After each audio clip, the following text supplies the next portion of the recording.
What's going on, Guardians? It's Tizzle here, and in this video, I will be teaching you what every aspect does in Destiny 2. If you have watched my subclass school videos, then you already know this information, but if not, then this will be the perfect primer to get you ready for build crafting with Prismatic when the final shape releases.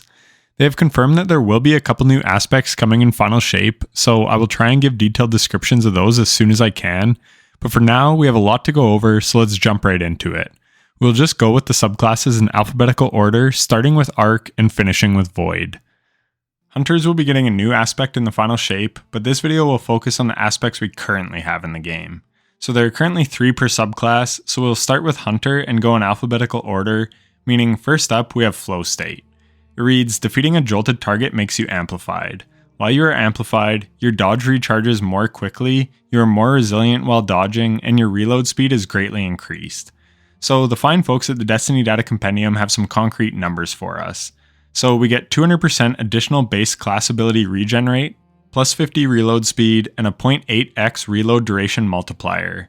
And then we get 66% damage reduction while dodging in PvE and 32% in PvP.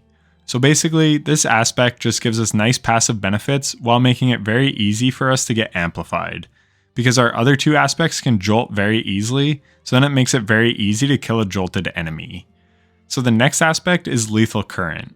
It states, after dodging, your next melee attack has increased lunge range, jolts the target, and creates a damaging aftershock. Damaging any jolted target with melee attacks also blinds them. So this aspect allows us to jolt and blind enemies if we just punch them within 10 seconds after a dodge. That's really all there is to it. It's a very good aspect. And in the Arc Staff super, it allows our light attack to deal damage twice after a dodge, so it enhances the Arc Staff super as well. It has wonderful synergy with Combination Blow, as you can just get a melee kill to refresh your dodge, and then dodge to get a charged melee back with Gambler's Dodge, and then rinse and repeat over and over. There really isn't too much else to say other than that, as it just makes our melees more effective. And that brings us to the final aspect, Tempest Strike. While sliding, activate your charged melee ability to unleash a devastating uppercut attack that travels along the ground in front of you, damaging and jolting targets it hits. So again, another melee that can apply jolt. This is like a waveframe GL that travels 22 meters, so it has really good ad clear, and then it applies jolt to whatever targets it doesn't just outright kill. One weird thing with it is if you're running Disorienting Blow, it looks like it blinds an enemy, like it has the red around their head as though they are blinded, but they aren't. You can still use Disorienting Blow like normal to blind targets, but it doesn't seem to work when applied from the Tempest Strike melee. So just something to be aware of. Next we have the Titan aspects, and we'll start with Juggernaut. With full class ability energy and after sprinting for a short time, you gain a frontal shield that blocks incoming damage. When the frontal shield breaks, your class ability energy is depleted. While amplified, the shield blocks significantly more damage before breaking, so the overshield is 50 HP at base and 75 HP when amplified. You can see the difference here on Carl, and it only blocks incoming damage from the front. This is definitely more of a PvP focused aspect. I've abused it lots when playing Arc Titan in Trials. The thing with it is, even though it only has 50 HP, it will just break and not deal damage to you, so you can tank things like a sniper shot and still be full HP. It's very handy. Next is Knockout. Critically wounding a target or breaking their shield infuses your melee attacks with arc energy and increases your melee range and damage for a short time. Defeating targets with melee attacks starts health regeneration and makes you amplified. So this activates when you break an enemy's shield or deal damage to an enemy below 30% HP. This will give you a knockout timer for 6 seconds. But if you break the shield or get an enemy low health, it will not give you the health regen. You only get that on a melee kill. But when you have knockout active, your base melee will deal double damage in PvE and 30% more in PvP. And your charge melees will deal 25% increased damage in PvE and 20% in PvE. The compendium states it also gives you a lunge distance of 5.5 meters, but I know Bungie has been trying to rein in all the melee distance increasing effects in Destiny thanks to rubber banding. RIP Ophidian Aspect and Syntheseps. When you get that melee kill to trigger health regeneration, it will start to regen your health, but it does not give you a chunk of health. This is an important distinction because it means it can be interrupted. So if you take damage while regenning, the health bar will stop going up. I just want you to be aware of that. It is not like the mod recuperation or like restoration on solar which can't be interrupted, but it is still very nice for helping with survivability. And now for the last aspect, we have Touch of Thunder. This states your flashbang, pulse, lightning, and storm grenades have enhanced functionality. So to illustrate this, I will just do a side-by-side of a base version of the grenade and the enhanced version. And I also want to point out that this functionality also compounds with Spark of Magnitude. So certain grenades can basically be double enhanced.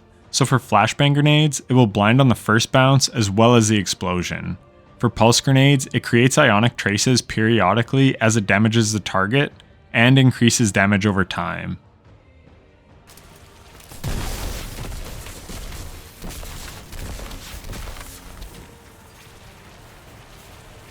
Lightning grenades get granted an additional grenade charge, and they now jolt targets hit by the initial blast.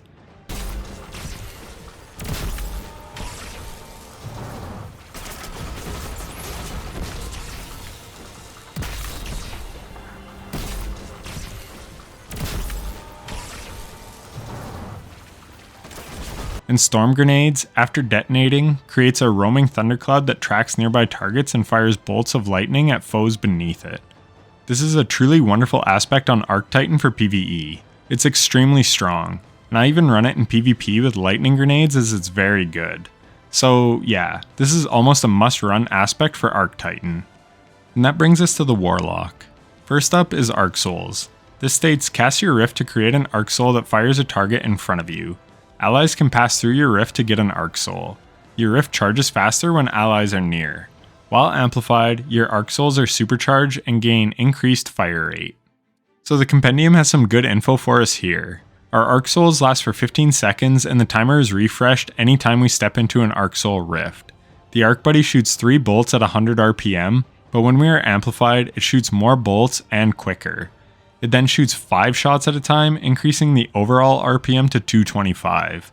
And then when allies are near, we get quicker rift cooldowns based on the amount of teammates that are near us. 40% for 1, 80% for 2, and 120% for 3 in PvE. And all those values are halved in PvP. So just an all-around great aspect. And don't sleep on 6 Arc Souls for extra passive damage in PvE. It adds up. Next, we have Electrostatic Mind. Another awesome aspect for PvE. It states defeating targets with arc abilities or defeating jolted or blinded targets creates an ionic trace. Collecting an ionic trace makes you amplified. So as I've spoken about at length, arc builds are all about ability spam. And this rewards you with ionic traces for ability kills, which then allows you to throw more abilities, so it's a wonderful feedback loop. Now, it doesn't say that there is a cooldown on the ionic traces, but in my testing, there does seem to be at least some sort of cooldown in the background.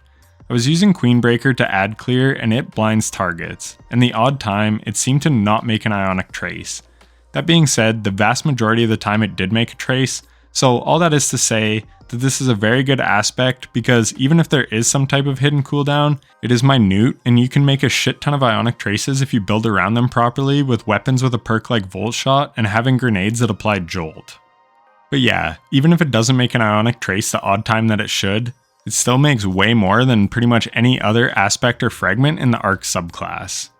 And now we have the final aspect, Lightning Surge. While sliding, activate your charged melee ability to blink forward, calling down lightning strikes that jolt targets as you rematerialize.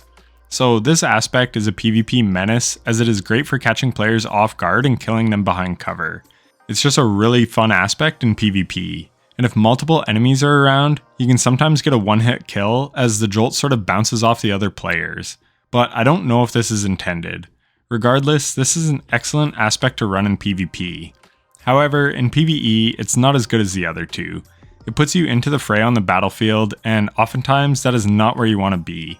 Yes, you could use this aspect effectively, but for the most part, I think the other two are more effective in PvE, and this is more designed around PvP. But like I said, it really does shine in PvP. So next up we have Solar. Each class has 3 solar aspects, so we will start with the Hunter and go from there. Bungie has teased at least one new solar aspect coming in the final shape, as it will give us a solar turret similar to an Arc Soul, and I think it will pair super well with Touch of Flame. Anyways, I will cover everything you need to know about that aspect in detail when it comes out, so be sure to subscribe so you don't miss that video in the future. But now, let's dive into the aspects we currently have in the game. First up for Hunter is Gunpowder Gamble. The in-game description says defeat targets with abilities, solar debuffs, or solar weapons to charge up an improvised solar explosive. Throw a solar explosive that can be shot in mid-air to cause an ignition. So this takes 6 charges to build up, and then we get the explosive. And we can build the charges in a few ways. So first, you can shoot the explosive in mid-air, or just throw it on a target or the ground, and it will ignite after 3 seconds. Then, if we look to the Destiny Data Compendium, it gives us some helpful info. The weapon kills have to be with a solar weapon, and each one will give you 1 stack of gunpowder gamble. But what they don't mention here is that the higher the tier of the target, the more stacks you get. So a champion or yellow bar will actually give you 3 stacks of gunpowder gamble, and super kills will automatically give you 6, and your ability kills will give you 4, so a powered melee or grenade kills. After you throw the gunpowder gamble explosive, there's a 6-second cooldown, and during that time you cannot build any more stacks towards another gunpowder gamble. Because the explosive causes an ignition, we can also use this to stun unstoppable champions. And Bungie recently changed the amount of self-damage that you take from the explosive, which is actually really nice because it was a big reason I didn't like running this in higher end content. And that is pretty much all you need to know about gunpowder gamble and how it works. Next we have knock 'em down. The in-game description reads your solar supers are enhanced. Deadshot Golden Gun has damage resistance, Marksman Golden Gun has increased duration, and Blade Barrage launches more projectiles. While radiant, final blows with your equipped throwing knife will refund your melee energy. So once again, the Destiny Data Compendium has some extra info on this.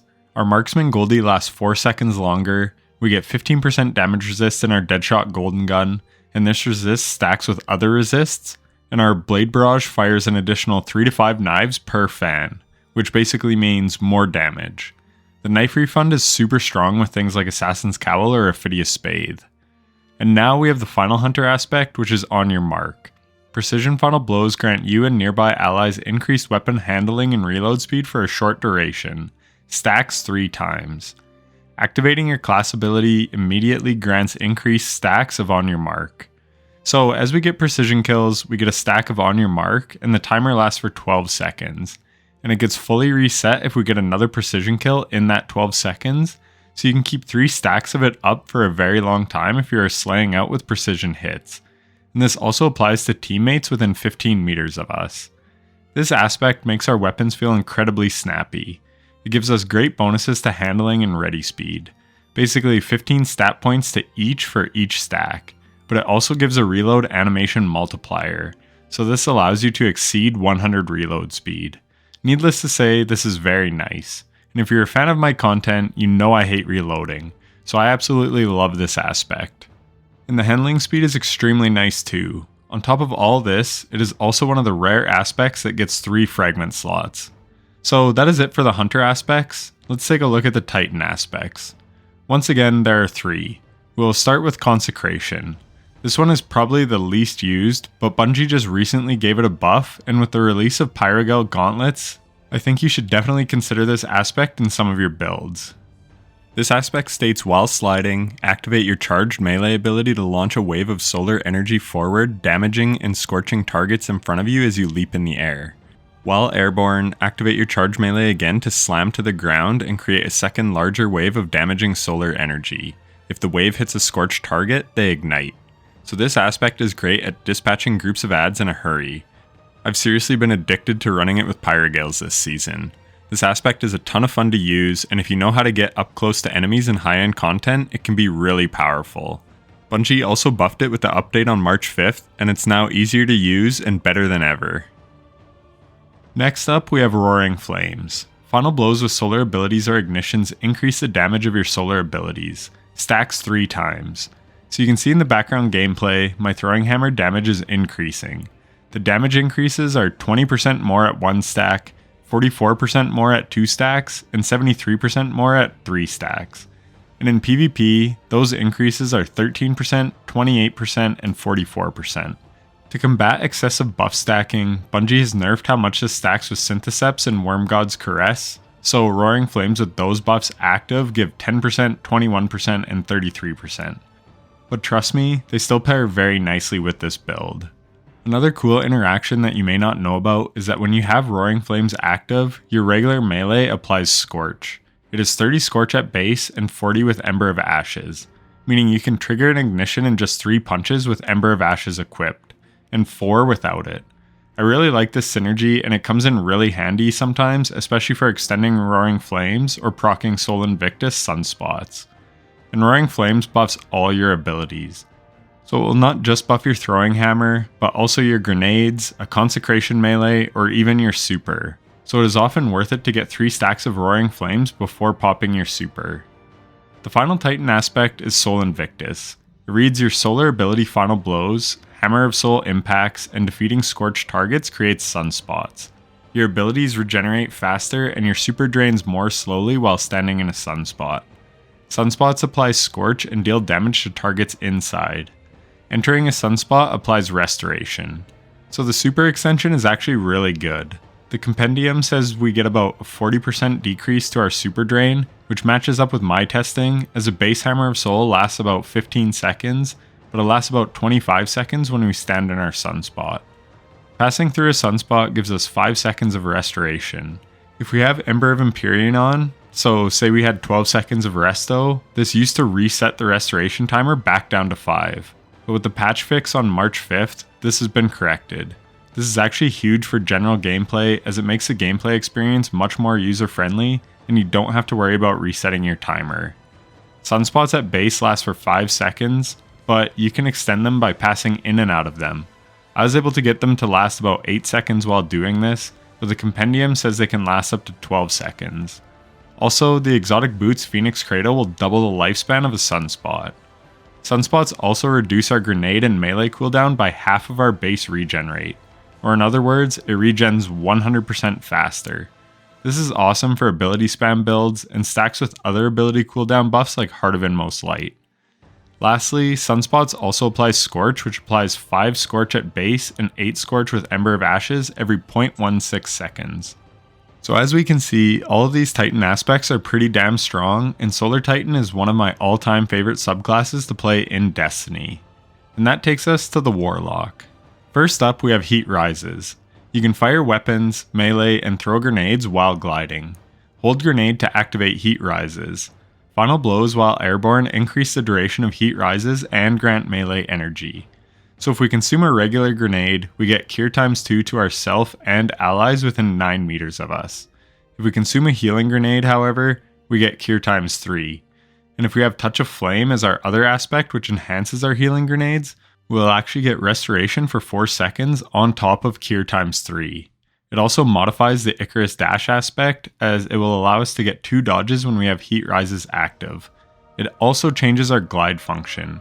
Normally Burst Glide gives us a bit of a boost at the cost of directional control, but when Heat Rises is active, it does the opposite, essentially making it act like Strafe Glide. And Strafe Glide acts like Burst Glide. Just something to be aware of. It grants us plus 50 to our airborne effectiveness stat, and as mentioned earlier, lets us hang in the air and ADS without falling out of the air. Last season I made a really strong Wings of Sacred Dawn build with this that you should check out. It may not be the best in GMs, but it freaking slaps in pretty much any other content. It's a really fun and effective build. As you get kills while airborne, it will extend your Heat Rises timer based on the tier of enemy defeated, getting 5 seconds for red bars and going up from there. A cool thing to know with Heat Rises is you don't even need to have it active to get the melee energy return. In the background gameplay, you can see me getting kills while airborne, and I am still getting melee energy back even though Heat Rises is not currently active. I just have the aspect equipped. This is extremely powerful. It means if you are running Heat Rises, you basically never need to spec into Strength. The amount of melee energy you get back is based on the tier the combatant defeated. The compendium says you get 20% for tier 1 combatants, but my testing showed it was more like 15%, because I got 5 kills while airborne and still didn't get my charge fully back. Regardless, 15% from simple red bars is still extremely powerful. And for the final thing that it modifies is Phoenix Dive normally only gives Cure ×2, but with Heat Rises active, our Phoenix Dive applies Scorch to enemies and gives Resto ×2 for 3 seconds. So this is a very versatile aspect with a lot of unique ways to modify other pieces of our Dawnblade kit. Next we have Icarus Dash. Basically just a movement aspect, but it comes in very handy for avoiding enemy attacks or ducking behind cover quickly. As I mentioned earlier, you get an additional charge while Heat Rises is active, and then there's a 5-second cooldown. And while you are airborne, rapidly killing targets with your super or weapons gives you Cure. Without Heat Rises active, you get 1 dash and the cooldown is 4 seconds. The compendium shows the requirements for proccing Cure while airborne, and essentially it is just 3 red bar kills, and it has to be in quick succession. As you're probably aware, you can pair Icarus Dash with Burst Glide to maintain momentum and do some pretty cool movement tech, especially with an Eager Edge sword. And finally, that brings us to Touch of Flame, an extremely powerful aspect for the Warlock, especially in the right build. It states your healing, solar, firebolt, and fusion grenades have enhanced functionality. So for healing grenades, you get Cure ×2 and Resto ×2 instead of just ×1. Firebolt grenades seek more enemies and have 50% larger seek radius. Solar grenades linger for 2 seconds longer and release magma orbs that deal damage. This also stacks with Sunbracer's benefits to solar grenades. And fusion grenades get an additional explosion which deals 11.5% more damage than the initial explosion. So overall, it makes them deal more than double the damage of a regular fusion grenade, which is obviously very strong. And that is going to do it for all of the solar aspects in Destiny. Next up is Stasis. So while the Darkness subclasses have a distinct lack of abilities, they have more aspects than the Light subclasses. We have 12 in total, with 4 aspects on each character. As usual, we will do things in alphabetical order, class by class. So we'll start with the Hunter aspects first and take a look at Grim Harvest. This aspect states defeating slowed or frozen combatants creates stasis shards. These shards grant melee energy when picked up by you or your allies.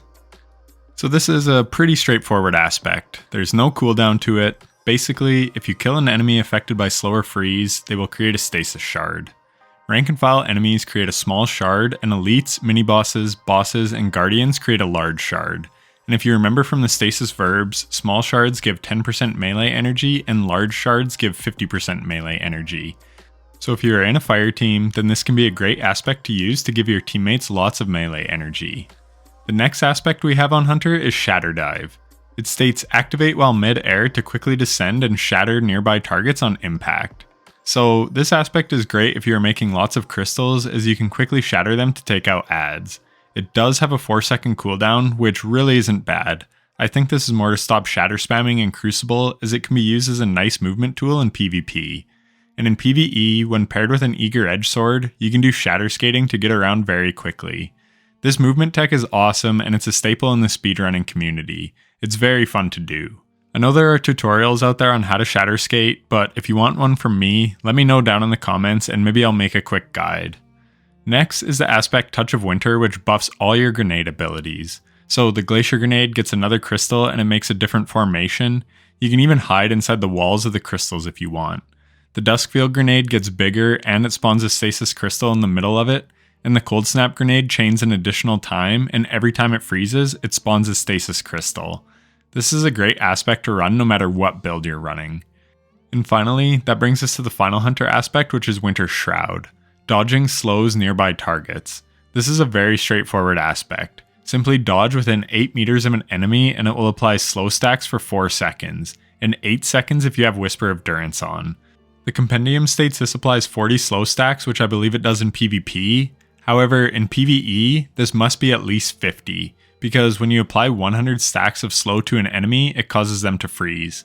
And I do 2 back-to-back dodges on Carl and it freezes him. So this is a nice pairing with 6 Coyote to get some easy freezes. And if you pair it with Gambler's Dodge, then you could dodge and melee to easily freeze an enemy. So there's nothing too complex going on with any of these aspects, as that was quite quick to cover. So now let's move on to the Titan and start with the aspect Cryoclasm. This states after sprinting for a short while, enables a longer and more powerful slide. Sliding into stasis crystals or frozen targets shatters them and any nearby frozen targets. So the cool thing with Cryoclasm is your slide can break crystals even if you sprint for like half a second. You just won't get that increased slide distance unless you sprint for a bit. So that is nice, as it makes it very easy to use. The compendium says you have to sprint for 2.5 seconds, and when you do, you get the little blue speed lines on the corner of your screen, and then you will have the increased slide distance. This was done to eliminate quick and long sliding in PvP. You have to invest by sprinting if you want to get that extra slide distance. but it is really nice to know that you can still break the crystals with just a quick slide. Again, this gives it nice ease of use in PvE while not having it be broken in PvP. This is a very good aspect on Stasis Titan, as their kit is generally around forming crystals, so if you're playing aggressively, you can just shatter them all with a very quick slide. Next is Diamond Lance. It states shatter or defeat targets with stasis abilities or weapons to create a stasis lance. Throw the lance to freeze targets on impact, slam the lance to the ground to freeze targets in a small area. So the cool thing with Diamond Lances is that they can be made with any stasis weapon or ability. So if you're running a stasis weapon in your top slot and your heavy slot, you can make a lot of Diamond Lances. The only thing is that there is a cooldown on the Diamond Lance. It's a 7-second timer in which you cannot spawn another one. However, your teammates can also make Diamond Lances that you're able to pick up. So you could still get a ton of lances on the field. And they last on the ground for 25 seconds, but once you pick it up, you only have 10 seconds to throw it. Diamond Lances don't deal much damage, but they are great for quickly freezing enemies. And one thing I want to point out is that with the Diamond Ridge Lance Cap, you don't even need to run this aspect to be able to spawn the Diamond Lances. So that exotic basically just frees up an aspect slot. Howl of the Storm is next, and it states while sliding, activate your charged melee ability to launch a wave of stasis energy that freezes targets and creates stasis crystals. It spawns a small crystal, 2 medium crystals, and a large crystal. This is a great aspect as it turns your god-awful Shiver Strike melee into something useful. It can freeze enemies, and it's just another way to make crystals on Behemoth Titan. I also quite like this aspect in PvP and have gotten lots of fun kills with it. So yeah, this is a pretty good aspect because it gives a good use for your crappy melee ability. And lastly, we have Tectonic Harvest. Shattering a stasis crystal creates a stasis shard. This grants melee energy when picked up by you or your allies. So just like Grim Harvest on Hunter, this gives us a way to make stasis shards which grant us and our fire team members melee ability energy. This time from shattering crystals, which is something that Behemoth Titans do a lot. So it's not a bad aspect at all. And now we move on to Warlock, starting with one of my favorite aspects, the Bleak Watcher. This says hold the grenade button to convert your grenade into a stasis turret that fires slowing projectiles at nearby targets. The compendium gives us some additional info. No matter what grenade we use, it has a base 152 second cooldown. And don't worry, I did test this with all the grenades just to make sure. It can shoot within a 30 meter radius apparently, which is quite good. And the turrets last for 25 seconds at base and 30 seconds with Whisper of Durance. This is a great aspect for locking down targets, especially in higher end content where enemies are more of a threat. I have loved playing with this build this season with Osmiomancy gloves as it has incredible crowd control. Next is Frost Pulse. Casting your Rift generates a shockwave that freezes nearby combatants. This is a great aspect for freezing enemies, but in higher end content, you don't want to be running into a group of enemies to cast a Rift and freeze them. This aspect is much better suited to PvP in my opinion, where I have gotten tons of cheeky kills with it in trials. It's an excellent aspect for PvP. It freezes within 7 meters and it grants 2.5 meters of additional melee lunge distance for 1.2 seconds after casting your Rift, which is really nice because then you can just melee the frozen combatants or guardians. Next is Glacial Harvest, which is the Warlock's way of making stasis shards. It states, freezing targets create stasis shards around the frozen targets. Higher tier combatants create more shards. So the compendium gives more info, stating that we make 1 shard on low tier enemies, 2 shards on elites and guardians, and 3 shards on mini bosses, champions, and bosses. However, it incurs a 10-second cooldown after creating 6 shards. Personally, I feel the cooldown is a little excessive. Maybe it could go down to 5 or even 7 seconds, but the 10-second cooldown seems excessive given that the other harvest aspects have no cooldown at all and that stasis shards giving melee energy is not exactly OP. So hopefully this gets looked at in the future. And now we have the final Warlock aspect, Ice Flare Bolts. This states shattering a frozen target spawns seekers that track and freeze other nearby targets. The compendium says this seeker can track up to 12 meters away, and it incurs an 8-second cooldown after being activated in PvP. This is an incredibly strong aspect in both PvE and PvP. Again, I have abused this with Frost Pulse to pull off many 1v3s that I had no business winning. And in PvE, it is great at locking down even more groups of enemies, allowing you to easily dispatch them. And it pairs amazingly with the Shadebinder Super so that you have to cast out way less stasis projectiles, and you can instead just loop your shockwave over and over because the Ice Flare bolts keep freezing enemies. This is an excellent aspect for the Warlock kit, and I just love it. Next, we have Strand. We have 12 in total with 4 aspects on each character. As usual, we will do things in alphabetical order, class by class. So we will start with the Hunter aspects first and take a look at Ensnaring Slam. The in-game description reads, activate your air move to consume your class ability energy and dive to the ground, suspending all nearby targets on impact. Using this ability extends class ability cooldown time. So the Destiny Data Compendium shows us that this added cooldown time is 0.5x of our class ability regen speed for 6 seconds after we use this ability. So how this works in practice is if you are running 100 mobility, it will take an extra 3 seconds or so to get your dodge back. So this nerf is not bad at all. Is it ideal? No, but I have ran this aspect in PvE and PvP and can confidently say that it's not really noticeable. You can also do this slam while you are in your super if you have the aspect equipped, which is great for taking out champions.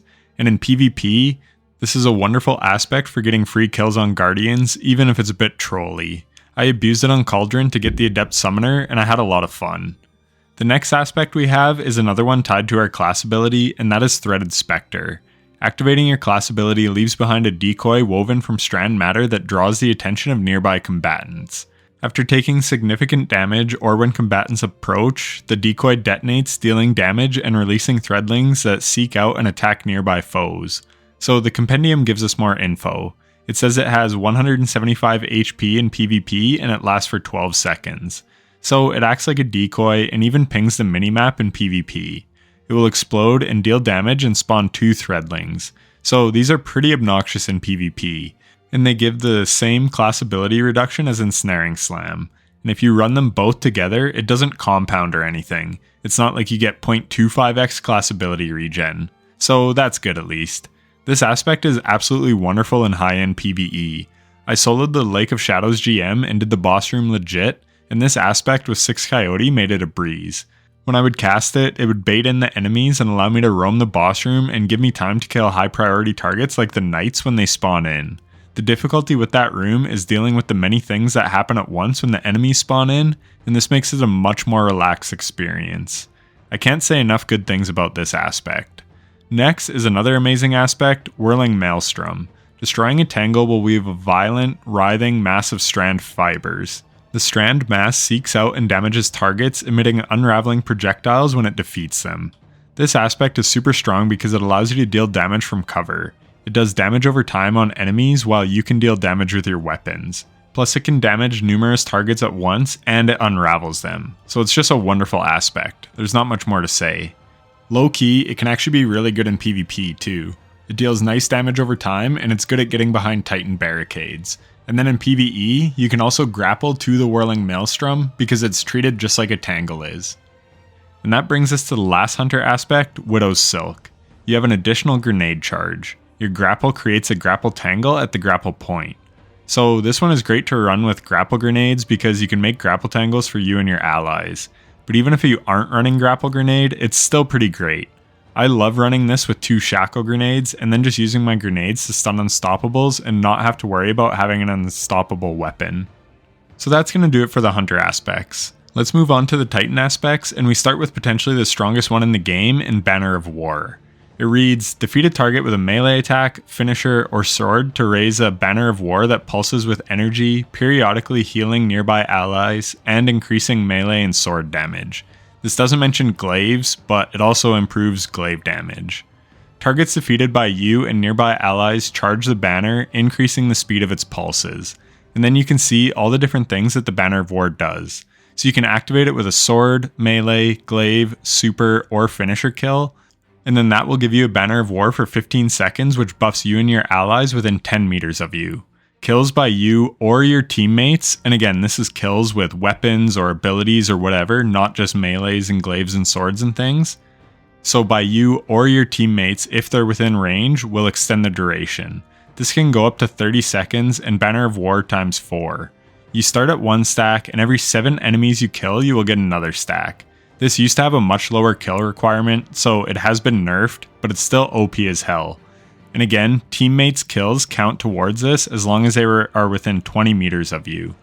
Kills increase the duration, so the health gain you get back is 20 HP, And for every stack you get, the health pulse ticks quicker. So how it works is like this. You get a kill in those ways I mentioned earlier, and you get 1 stack of Banner of War. At 1 stack, you get a health pulse every 2.5 seconds, and every kill you get extends the timer by 6 seconds. After 7 kills, you get 2 stacks.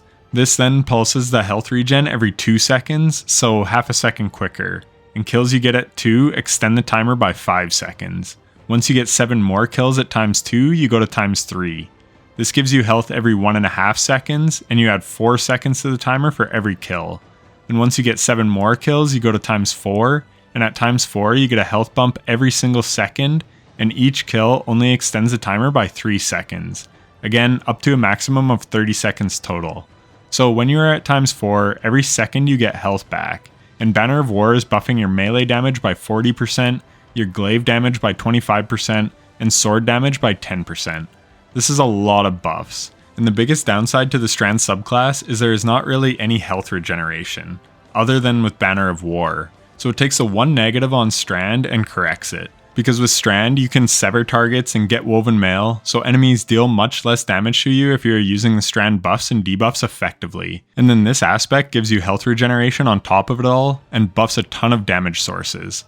Just like how Arc Heart of Inmost Light was busted when Arc 3.0 came out, it made me not really enjoy running the Storm Grenade spam build. At that time, the game just felt like a grenade simulator. And Banner of War is just too OP. I don't even enjoy it because it's just brain dead. People can solo 2-plate the second Warlord's Ruin boss, solo 1-phase the first boss, and kill the final boss in just 2 teleports. Solo. They are soloing raid bosses with it with ease, people are running GMs and fire teams in 5 or 6 minutes with it, and these are long GMs. It's extreme overkill when you know how to build into it. Yes, it requires an aggressive playstyle, and the people that are showing off how broken it is are the best players in the world. Like, I'm pretty good with this build, but I couldn't do what they're doing. But still, that doesn't mean this aspect isn't overtuned. I don't really know how you nerf it though. I will leave that up to Bungie. But yeah, I played it lots when it came out in Season of the Wish, and I haven't really used it since. I enjoy build crafting and coming up with ways to get the most out of things. But Banner of War is just equip this and a melee boosting exotic like Syntheseps or Wormgod's Caress, and profit. But anyways, now you know the long list of benefits that it offers. So if you're good at playing aggressively, then this aspect will handsomely reward you. Up next, we have Dranger's Lash. This aspect states activate your class ability to create a ripple in reality that travels forward along the ground, suspending and damaging targets that it hits. This one is very straightforward. You cast your barricade to suspend enemies, not much more to it. It can be enhanced with the Abeyant Leap exotic boots. I actually made a really fun and strong build with this if you want to check it out. But yeah, this aspect is very simple. Next, we have Fletchet Storm. While sliding, activate your charged melee ability to leap into the air, knocking nearby targets away and dealing damage. While airborne, activate your charged melee again to launch a cluster of damaging, unraveling projectiles. Repeatedly activating your melee will chain additional throws. So each toss uses 50% of your charged melee ability, meaning if you have all 3 charges, you should be able to chuck 6 melees. This is more of a niche aspect. It does have some funny interactions with the ACDO feedback fence gauntlets, but overall it isn't used that much. And that is because we have the last aspect, which is very strong as well. Into the Fray states, destroying a tangle or casting your super grants woven mail for nearby allies. While you have woven mail, your melee regeneration rate is increased. So this is a perfect pairing with Banner of War. When you destroy a tangle, it does 3 pulses which restores 10 HP and grants woven mail to you and to nearby allies. And woven mail is great for survivability. And on Supercast, it will give allies woven mail. But when testing this, we found you need enemies around, which sort of leans into the name of Into the Fray. When my buddy TJ cast it the first time, I didn't get woven mail, but when he cast it when enemies were around, then I did. So just something to be aware of. And then what makes this really strong is while you have woven mail, your base melee regeneration is increased by 400%. So you will get your melee ability way more often, and you can build into this in a lot of ways. But suffice it to say, this is an excellent pairing with Banner of War. And that is going to do it for the Titan aspects, so we'll now move on to the Warlock aspects, starting with Mindspun Invocation. Your Grapple, Shackle, and Threadling grenades have enhanced functionality. Your Grapple melee spawns 3 Threadling eggs. You can consume your Shackle grenade and activate Weaver's Trance, Final blows while Weaver's Trance is active create a suspending detonation, and you can consume your Threadling Grenade and immediately perch 5 Threadlings. So the grapple melee one is not all that strong, but I guess it's nice. It gives you a bit of extra damage from your grapple melee. The Shackle Grenade one is extremely strong, especially with necrotic grips. I did a build video on this, so feel free to check it out if you want to see one of the strongest builds in the game. Basically, for 25 seconds, every enemy you kill will suspend all the enemies around it. It's very powerful. And then the Threadling one is just okay in my opinion. You get 3 Threadlings when you throw a Threadling Grenade, or you can perch 5 of them. So basically, you get 2 extra Threadlings out of your grenade. Nothing too crazy. Up next is the Wanderer. This states tangles that you throw attach to targets and detonate into a suspending burst. Threadling final blows create a tangle. So the compendium says that the tangle we throw will suspend enemies in a 7-meter radius, which is pretty good. And then Threadling final blows will create a tangle. So that's not too bad either. It's just another way for us to make a tangle. This is a strong aspect because suspend is such a strong verb, especially in high-end content. And you don't just have to throw the tangle either. You can just shoot it and it will detonate and suspend targets. So this is great to use from a distance, which again is great in high-end PvE. So now we move on to Weaver's Call. Cast your Rift to weave 3 Threadlings and deploy any Threadlings you have perched. So this aspect is very straightforward and it does exactly what it says. It will create 3 Threadlings out of thin air when you cast your Rift, and if you have any perched Threadlings, they will also deploy. So you can send out up to 8 Threadlings with 1 Rift cast. So this can be quite strong if used in the right way. And lastly, we have Weave Walk. This states dodge while airborne to enter the weave, gaining damage resistance from combatants and players. Reactivate your air dodge or cast your Rift to exit the weave. While in the weave, you generate perched Threadlings over time. So I believe this is the only aspect in the game now where you only get 1 fragment slot. And frankly, I think that's dumb. If Banner of War gets 2 fragment slots, then this should too. It is not OP in my humble opinion, and an extra fragment slot would probably make me use it more. I will get to some of the other drawbacks in a second, but first, let's look at what the compendium data says. It states, while airborne and having at least 1 melee ability charge, your air move grants Weave Walk and instantly consumes 20% melee ability energy. So you can only use this when you have at least 1 charged melee, otherwise you're screwed. And as you stay in the Weave Walk state, it consumes your melee energy. It generates a Threadling every half a second. It grants 90% damage resistance as well, and it drains 25% melee energy per second. So here's where it gets really bad. You cannot use weapons, abilities, perform revives, or pick up ammo or orbs of power. I'll definitely give up the weapons and abilities, that just helps keep this balanced. So sure, you're supposed to use it as a get out of jail free card. It is meant to be used to get out of tight jams. Heck, maybe even keep the no revive. But I hate that you can't grab ammo or orbs in this state.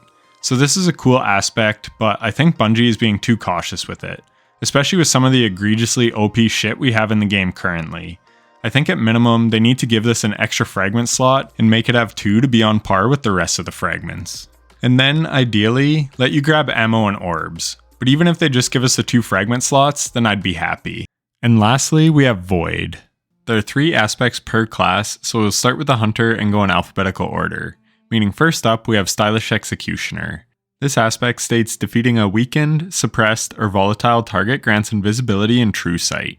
After performing a Stylish Executioner, your next melee attack while invisible weakens targets. So when we kill an enemy affected by one of these Void debuffs, we get 8 seconds of invisibility and 4 seconds of true sight. And we get a 2-second cooldown called Too Stylish so that we can't keep proccing this over and over. But really, the 2-second cooldown isn't all that bad.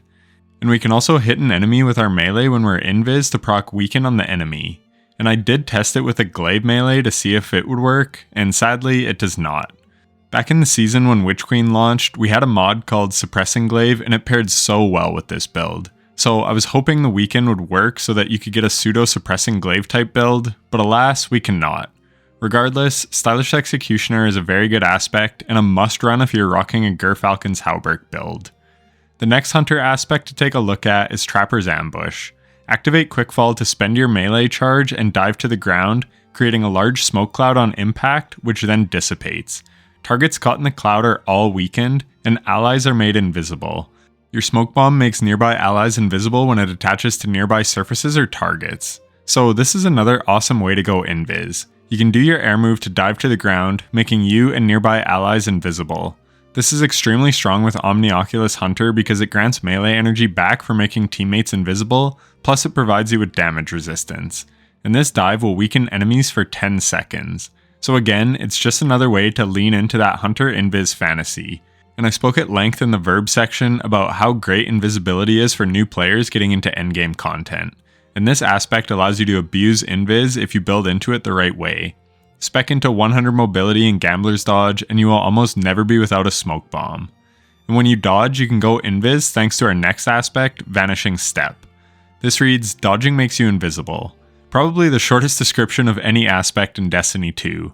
Simple, yet effective. The Hunter dodge cooldown can be quite short if you're spec'd into mobility. And I already spoke about how you can run Gambler's Dodge to get invis smoke bombs back with Trapper's Ambush. And when you do that dodge, you can go invis. And if you dodge while already invis from Trapper's Ambush, then it will extend the invis effect to the longer duration. This is a very cool interaction. And all your invis timers can also be extended with Echo of Persistence. So every Hunter aspect is heavily built into invisibility. And the Vanishing Step dodge is great for quickly and easily taking advantage of many things the Void Kit has to offer. Again, if you're on a Gerfalcon's build, you can just dodge to get the loop going and boom. Now you have volatile rounds which can pierce barrier shields, apply volatile to enemies, and proc Stylish Executioner. All from one simple invis dodge. And this dodge also has a unique animation, so don't be too thrown off by it at first. Your Gambler's Dodge and Marksman Dodge will look the same, but the benefits they provide are the same as on any other Hunter subclass. So that'll wrap it up for the Hunter aspects. They're pretty basic and straightforward. Let's move on to the Titan ones next, starting with Bastion. Bastion states, cast your super to grant overshield to nearby allies. Casting your barricade grants overshield to yourself and nearby allies and empowers it, enabling it to slowly regenerate the overshield of allies bunkering behind it and extend their overshield duration. So this is a great aspect because on Titan, your overshield can do a lot for you. And this allows you to get many overshields all just from casting your barricade. And because resilience is broken, you should always be running 100, especially on a Titan, so this aspect can be procced very often. But because this effect is so good, especially in PvP, Bungie actually nerfed the cooldown of barricades with this aspect equipped. So normally a rally barricade at 100 resil takes 22 seconds to regenerate, and now it's 47. And a towering is normally 41 seconds, and now it's 59. So definitely something you want to be aware of.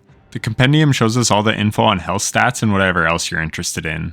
And when you cast the barricade, it gives full overshield, and then you can go refresh it, and when you stand behind it, the overshield slowly regens over a few seconds. But yeah, that's basically everything you need to know about the Bastion aspect. Next is an extremely powerful aspect in Controlled Demolition. Hitting a target with a void ability or volatile rounds makes them volatile. Further damage to a volatile target causes them to explode. Grants you and nearby allies health when volatile targets explode near you. So the compendium doesn't have a lot of info, but it does state that you get 90 HP back for you and your allies when you explode volatile targets within 40 meters, which is a super big radius. I was shocked when I read that.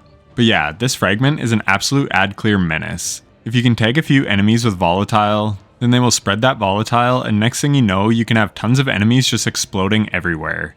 It is amazing for ad clear, especially when lots of enemies are tightly grouped up. It's a wonderful aspect. And that brings us to the final Titan aspect, Offensive Bulwark. This states, while you have an overshield or are inside Ward of Dawn, your grenade charges significantly faster. You have increased melee range and damage, and melee final blows extend the duration of your Void overshield. You gain an additional shield throw while in Sentinel Shield. So the best part about this aspect is the fact that it reduces your base grenade regen rate by 400% when you have an overshield. This is extremely strong and can make for some great ability spam builds. It also doubles your melee damage, which is really awesome, and this can be super strong on a Peregrine Greaves shield bash setup. However, it doesn't improve your glaive melee damage, which sucks. I really wish it did. This means your base melee with an overshield actually hits slightly harder than a base glaive melee. Also, your unpowered melee hits count as powered melee hits when you have the overshield, meaning this will work with mods like heavy-handed so you can make tons of orbs. It's a very nice interaction, and as you get melee kills with an overshield, it keeps refreshing the overshield duration. So there's a lot to like with this aspect as well. Like I said, it can be great in the right builds. And now that brings us to the Warlock aspects. I'm a longtime lover of Voidlock, going all the way back to D1. So let's take a look at what the Void 3.0 kit has to offer. First up is Chaos Accelerant. It states, hold to overcharge your grenade, making it deadlier and more effective. Vortex Grenade increases the size and linger duration of the vortex. Axion Bolt creates an additional seeker. Scatter Grenades has submunitions tracked to nearby targets. And Magnetic Grenade releases a short-range Void Blast, which back in the day was called Handheld Supernova on Middle Tree. So I will just play out a bunch of side-by-sides so you can see the difference that this aspect makes. And if you were wondering, yes, it stacks with Echo of Remnants on Vortex Grenades. I also tested it with the other grenades just to make sure there wasn't some hidden interaction, and there is not.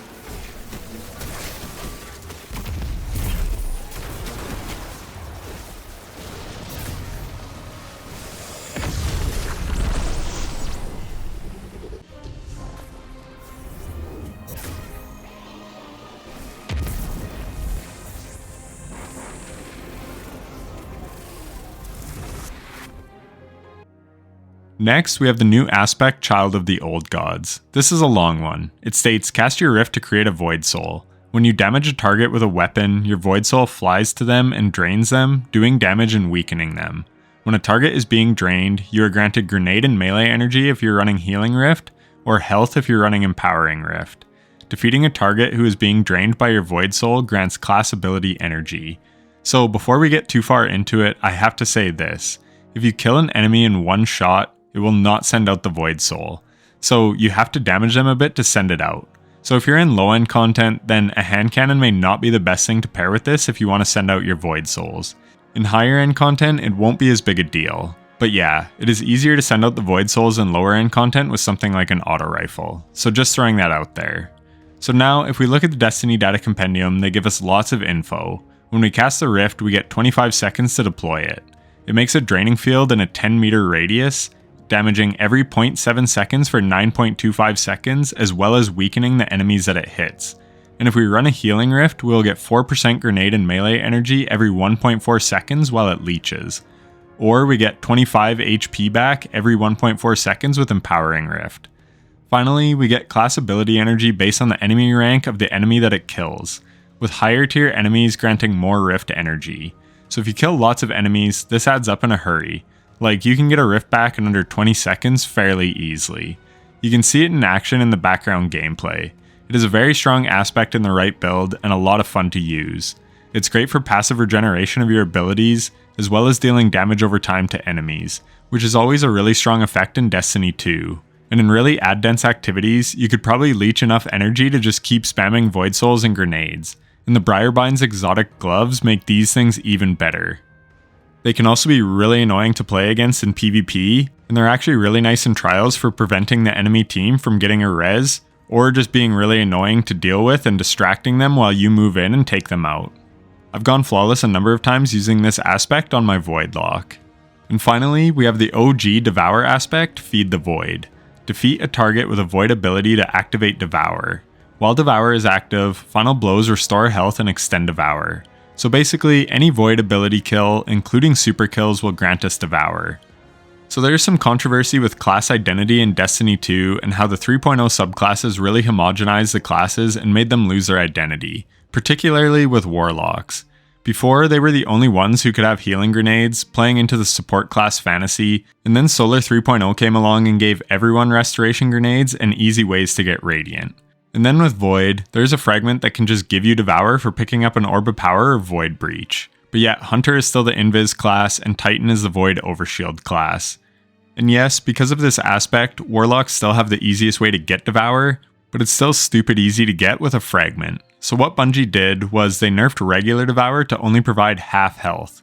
But if you run this aspect on Warlock, then you get full health when you get a kill with Devour active. And it also frees up a fragment slot because you don't have to run Echo of Starvation. All that being said, I still think this is a great aspect to run, and I will tell you why. First, Devour is an extremely strong verb as I indicated in the verb video. And arguably the strongest build on Warlock is Controverse Hold with Vortex Grenades. It's amazing in high-end content. You can chuck out high damaging grenades very often. So this will allow you to proc Devour just from the grenade kill. rather than having to go into the fray to pick up an Orb of Power to get your Devour chain going. And you could do the same with a Nothing Manacles build as well. And then you will get lots of grenade energy thanks to the grenade regen that you get from Devour. Therefore, this aspect still has a place in the game in my opinion. But I do understand people's gripes towards the loss of identity between the classes, especially for Warlocks. And that is going to do it for a breakdown of every aspect in Destiny 2. If you found this helpful, then a like and subscription would be greatly appreciated. Hopefully it helps you to better understand Prismatic when it comes out in the final shape. Thanks for watching, and take care.